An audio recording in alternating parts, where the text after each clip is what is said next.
नमस्कार दोस्तों, हाल ही में 29 अगस्त 2024 में नेटफ्लिक्स पर एक web series I IC-814 the Kandahar hijack. इस वेब सीरीज के रिलीज होते ही सोशल मीडिया पर इसका जमकर विरोध हुआ। इंडिया का एक बहुत बड़ा पॉपुलेशन इसके बायकॉट पर उतर गया। बवाल इतना ज्यादा बढ़ गया कि कम्युनिकेशन एंड ब्रॉडकास्ट मिनिस्ट्री ने नेटफ्लिक्स के कंटेंट हेड को समन भेजा ताकि उनके साथ नेगोशिएट किया जा सके। दरअसल IC-814 कांधार हाइजैक एक रियल घटना है। ये एक ऐसी हाइजैकिंग थी जो इंडिया की हिस्ट्री में सबसे बड़ी हाइजैकिंग और आखिरी प्लेन हाइजैकिंग थी। ये हमारे देश की खुशनसीबी है कि इसके बाद हमारे देश में कभी भी प्लेन हाइजैक नहीं हुआ, क्योंकि अब रूल रेगुलेशन इतने ज्यादा सख्त बनाए जा चुके हैं कि इस तरह की चीजों को अंजाम देना लगभग नामुमकिन जैसा है। चलिए जानते हैं कि इस वेब सीरीज के बॉयकॉट करने के पीछे का रीजन क्या है। इस वेब सीरीज में ये दिखाया गया है कि IC-814 कांधार हाइजैकिंग में जो 5 हाइजैकर्स हैं, उनके नाम हैं चीफ, डॉक्टर, बर्गर, भोला और शंकर।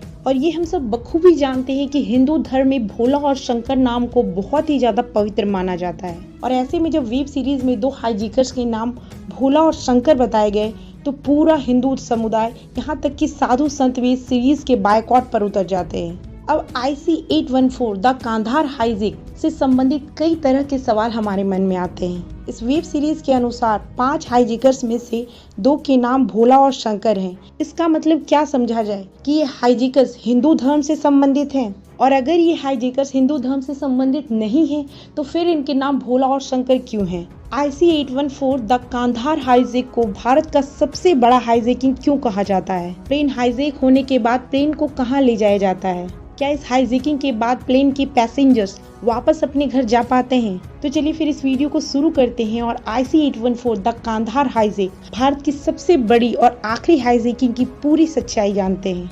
अगर आपको ये वीडियो पसंद आ रहा है तो इसे लाइक करके चैनल को सब्सक्राइब जरूर कीजिएगा, बेल आइकन जरूर हिट कीजिएगा ताकि आगे आने वाले हर वीडियो का नोटिफिकेशन सबसे पहले आपको मिले। 24 दिसंबर 1999 की बात है। इंडियन एयरलाइंस की फ्लाइट 814 काठमांडू के त्रिभुवन इंटरनेशनल एयरपोर्ट से शाम 4:30 बजे टेक ऑफ करती है। ये फ्लाइट दिल्ली जा रही है। ऐसे अगर देखा जाए तो काठमांडू से दिल्ली की दूरी 2 घंटे की है, लेकिन इस फ्लाइट में बैठे लोगों को पता नहीं था कि ये दिल्ली उनके लिए कितनी लंबी जर्नी होने वाली है। इस फ्लाइट में 178 पैसेंजर सवार थे और इस प्लेन को 5 हाइजैकर्स के द्वारा हाइजैक कर लिया जाता है। इन पैसेंजर्स को रिहा करने के लिए ये हाइजैकर्स इंडियन गवर्नमेंट से $200 मिलियन और साथ ही साथ कुछ बड़े डिमांड करते हैं, जैसे कुछ आतंकवादियों को जेल से रिहा करना। फ्लाइट के काठमांडू से टेक ऑफ करने की थोड़ी देर बाद लोगों को खाना सर्व किया जाता है और पैसेंजर्स अपना खाना खा रहे होते हैं। तभी 5 हाइजैकर्स प्लेन में मास्क पहने खड़े हो जाते हैं और लोगों का खाना छीनने लगते हैं और अनाउंस करते हैं कि इस प्लेन को हाइजैक कर लिया गया है। हाइजैकर्स बहुत तेजी से पायलट की कैबिन में घुस जाते हैं और कैप्टन देवी सरन को गन पॉइंट पर रखकर प्लेन को वेस्ट की ओर उड़ाते रहो ऐसा निर्देश देते हैं। ये हाइजैकर्स इस प्लेन को पाकिस्तान ले जाना चाहते थे। ये चाहते थे कि प्लेन लाहौर में लैंड करे, पर पाकिस्तानी इसे लाहौर में लैंड कराने से स्ट्रिक्टली मना कर देते हैं। 6:04 पर Indian air traffic control flight IC-814 के साथ कांटेक्ट करने की कोशिश करते हैं। कैप्टन देवी सरन उन्हें बताते हैं कि प्लेन में फ्यूल खत्म हो रहा है और लाहौर में इन्हें लैंड करने से मना किया जा रहा है। कैप्टन देवी सरन एयर ट्रैफिक कंट्रोल से कहते हैं कि प्लीज पाकिस्तान वालों को कहो हमें परमिशन दे लाहौर में लैंड करने के लिए, क्योंकि हाइजैकर्स लगातार दबाव बना रहे हैं और धमकी दे रहे हैं कि वे पैसेंजर्स को मारना शुरू कर देंगे अगर उन्हें पाकिस्तान में लैंड नहीं करने दिया गया तो। शाम के ठीक 6:30 बजे इंडियन हाई कमीशन पाकिस्तान में रिक्वेस्ट करता है कि प्लेन को लाहौर में लैंड करने के लिए दिया जाए, लेकिन परमिशन अभी भी नहीं मिलती है। फिर कैप्टन देवी सरन हाइजैकर्स को समझाने की कोशिश करते हैं कि प्लेन में फ्यूल बहुत कम बचा है, हम ज़्यादा से ज़्यादा इंतज़ार नहीं कर सकते हैं, हमें प्लेन को रीफ्यूल करने के लिए कहीं ना कहीं लैंड करना होगा। फाइनली हाइजैकर्स उनकी बात से कन्विंस हो जाते हैं और प्लेन को रीफ्यूलिंग के लिए अमृतसर में लैंड करने के लिए मान जाते हैं। अब जरा इस बात को समझिए, इंडिया में हाइजैक किए गए प्लेन को इंडिया में ही लैंड करना ये अपने आप में बहुत ही ज्यादा एडवांटेजियस सिचुएशंस था। हाइजैकर्स कभी नहीं चाहते थे कि वो जिस प्लेन को इंडिया से हाइजैक किए हैं उसे इंडिया में ही लैंड किया जाए। इंडिया में लैंड करने का मतलब है इंडिया के गवर्नमेंट और अथॉरिटी के पास ये पूरी अपॉर्चुनिटी होना कि वो हाइजैकर से निपट सकते हैं। पर आपको ये जानकर बहुत हैरानी होगी कि प्लेन 25 मिनट तक अमृतसर में रुकती है, पर न ही इस दौरान प्लेन की रिफ्यूलिंग होती है और न ही इंडिया की अथॉरिटी कोई स्टेप लेती है। अब इन सब के पीछे इंडियन अथॉरिटी की मजबूरी थी या फिर उनका फेलियर, पर हाँ, प्लेन की रिफ्यूलिंग न होने की वजह से हाईजैकर्स फ्रस्ट्रेट होकर एक पैसेंजर जिनका नाम सतनाम सिंह था की गर्दन पर हमला कर देते हैं और कैप्टन को गन पॉइंट पर लेकर ये प्रेशर देते हैं कि प्लेन को बिना रिफ्यूलिंग हुए उड़ाओ। प्रेशर में आकर कैप्टन देवी शरण प्लेन की बिना रिफ्यूलिंग हुए प्लेन को वहां से टेक ऑफ करते हैं। इंडियन एयर ट्रैफिक कंट्रोल को मैसेज करते हैं, वी ऑल आर डाइंग, मतलब हम सब मरने जा रहे हैं, क्योंकि प्लेन में फ्यूल नहीं है, इसलिए कभी भी कुछ भी हो सकता है। इधर हाईजैकर्स लगातार लाहौर में प्लेन को लैंड कराने के लिए प्रेशर बनाते हैं। अमृतसर से लाहौर सिर्फ 50 किलोमीटर की दूरी पर है। कैप्टन देवी शरण फिर से पाकिस्तान से रिक्वेस्ट करते हैं, पर फिर से पाकिस्तान डिनाई कर देता है। पाकिस्तान किसी भी कीमत पर प्लेन को लाहौर में लैंड नहीं कराना चाहता था, इसलिए लाहौर एयरपोर्ट के सारे लाइट को ऑफ कर दिया जाता है। पर इधर कैप्टन देवी शरण पर लगातार प्रेशर बनाया जा रहा था कि हर हाल में प्लेन को लाहौर में ही लैंड कराना है। कैप्टन देवी शरण प्रेशर में आकर प्लेन को लाहौर एयरपोर्ट पर लैंड कराने का डिसीजन ले लेते हैं। इससे अब कोई फर्क नहीं पड़ता कि लाइट है या नहीं है। प्लेन धीरे धीरे अब नीचे आती है। वे रियलाइज करते हैं कि प्लेन हाईवे के ऊपर क्रैश लैंड करने जा रही है। वे ये सब देखकर एक फाइनल रिक्वेस्ट करते हैं पाकिस्तान एयर ट्रैफिक कंट्रोल से, हम एक हाईवे पर क्रैश लैंड कर जाएंगे अगर आप हमें एयरपोर्ट पर लैंड नहीं करने देंगे। ये सुनकर Lahore air traffic control agree कर जाता है और फाइनली रात के 8:07 पर प्लेन लाहौर में सेफली लैंड करता है। इंडिया पाकिस्तान से रिक्वेस्ट करता है कि किसी भी हाल में प्लेन को वहां से जाने नहीं देना। प्लेन की रिफ्यूलिंग होती है, पर प्लेन को टेक ऑफ करने से रोकने के लिए एयरपोर्ट के सारे लाइट को टर्न ऑफ कर दिए जाते हैं। कमांडोज प्लेन को पूरी तरह से घेर लेते हैं। पाकिस्तानी फोर्सेस हाईजैकर्स के साथ नेगोशिएट करने की कोशिश करते हैं। वे कहते हैं औरतों और बच्चों को छोड़ दो, लेकिन ये नेगोशिएशन फेल हो जाता है। अब हाईजैकर्स और ज्यादा फ्रस्ट्रेट हो रहे थे कि उनके कोई भी डिमांड फुलफिल नहीं किए जा रहे हैं और फ्रस्ट्रेशन में आकर वे एक और पैसेंजर पर हमला कर देते हैं जिनका नाम रूपीन कतल्याल था। उन्हें ब्रूटली स्टब्ड कर दिया जाता है और जिसकी वजह से उनकी मृत्यु हो जाती है। रूपीन कतल्याल अपने हनीमून से लौट रहे थे। पाकिस्तान की यहाँ पर रिस्पॉन्सिबिलिटी थी कि वह इंडियन हाई कमिश्नर को हेलीकॉप्टर प्रोवाइड करे ताकि वे जल्द से जल्द यहाँ पर नेगोशिएट करने के लिए आ सकें, लेकिन पाकिस्तान 3 घंटे डिले करके हेलीकॉप्टर प्रोवाइड करता है। जब तक इंडिया के हाई कमिश्नर लाहौर में पहुंचते हैं तब तक प्लेन वहां से टेक ऑफ कर चुकी थी।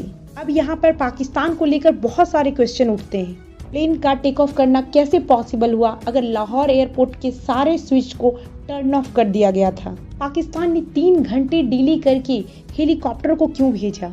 और अगर पाकिस्तान की फोर्सेस ने प्लेन को घेर लिया था तो फिर प्लेन ने टेक ऑफ कैसे कर लिया?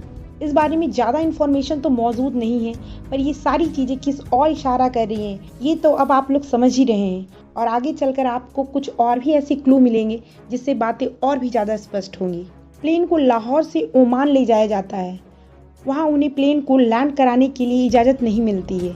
अगली लैंडिंग इस प्लेन की होती है दुबई के अल मिन्हद एयरफोर्स बेस पर।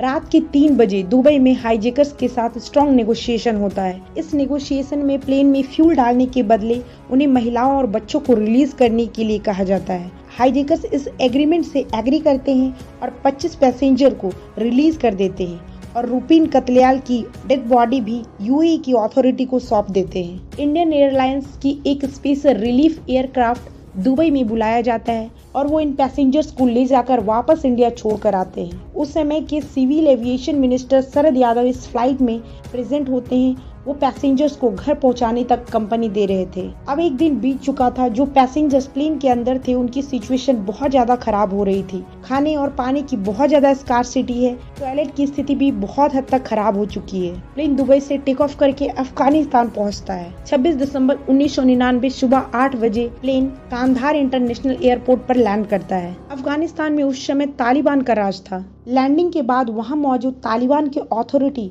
इस बात के लिए ऑफर करते हैं कि वो मीडिएट करेंगे भारत और हाईजैकर्स के बीच, पर इंडिया उन्हें रिकॉग्नाइज नहीं करता था। इसलिए वो इस्लामाबाद के इंडियन हाई कमिश्नर को कांधार भेजता है नेगोशिएशन के लिए। इधर अगले 6 दिन तक पैसेंजर्स प्लेन में ही बंद रहते हैं। उनकी सिचुएशन बहुत खराब है। उन्हें कुछ नहीं पता कि आगे क्या होने वाला है। इंडिया को तालिबान के इरादे पर डाउट होता है क्योंकि तालिबान प्लेन को चारों तरफ से घेर लेते हैं और उन सब के पास हथियार होता है।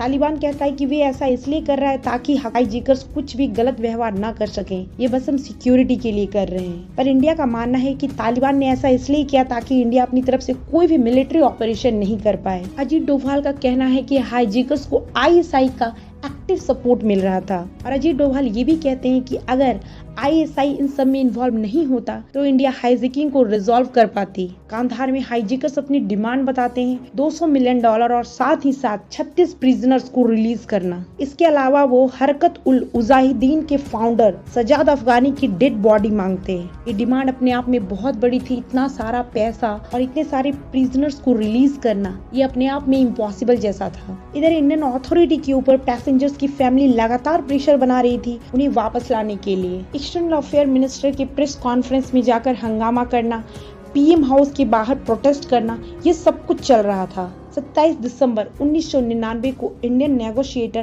कांधार पहुंचते हैं। नेगोशिएटर की इस टीम को लीड किया जा रहा था विवेक काजू के द्वारा, जो कि ज्वाइंट सेक्रेटरी थे मिनिस्ट्री ऑफ होम अफेयर्स में, और home ministry official Ajit Doval के द्वारा। तालिबान इस बात से डायरेक्टली डिनाई कर देता है कि वो इंडियन फोर्सेस को कोई भी रेस्क्यू ऑपरेशन परफॉर्म करने देगा। तालिबान इंडिया के बिहाफ में हाईजैकर्स से नेगोशिएट करता है। अल्टीमेटली हाईजैकर्स की डिमांड को काफी हद तक नैरो डाउन कर दिया जाता है। 36 की जगह बस 3 प्रिजनर्स को छोड़ने की डील होती है।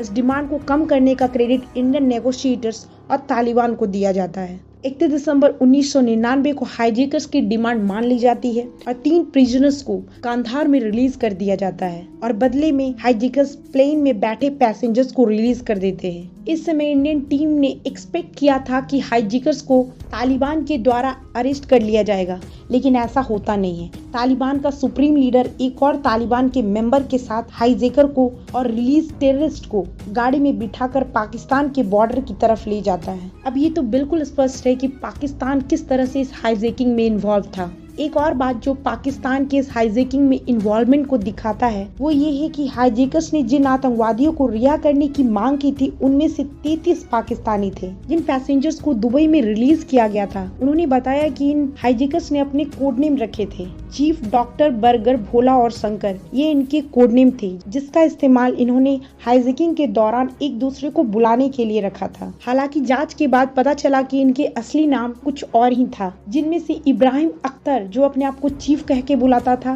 शाहिद अख्तर सईद जो अपने आप को डॉक्टर कह के बुलाता था, सनी अहमद काजी जिसने अपना नाम बर्गर रखा था, मिस्त्री जहूद इब्राहिम जिसने अपना नाम भोला, और शंकर जिसका असली नाम साकिब था। मतलब इस सीरीज में जो नाम दिखाए गए हैं वो बिल्कुल मनगढ़ंत नहीं है और न ही इस सीरीज की कहानी मनगढ़ंत है। और ये हमारे देश की खुशनसीबी है कि इस हाईजैकिंग के बाद हमारे देश में कभी भी कोई हाईजैकिंग नहीं हुई। आपकी इस प्लेन हाईजैकिंग के बारे में क्या राय है कमेंट बॉक्स में लिखकर जरूर बताइएगा। अगर आपको वीडियो पसंद आया तो इसे लाइक करके चैनल को सब्सक्राइब जरूर कीजिएगा। फिर मिलती हूँ आपसे एक नई वीडियो के साथ, एक नई जानकारी के साथ। तब तक के लिए इजाजत दीजिए। धन्यवाद।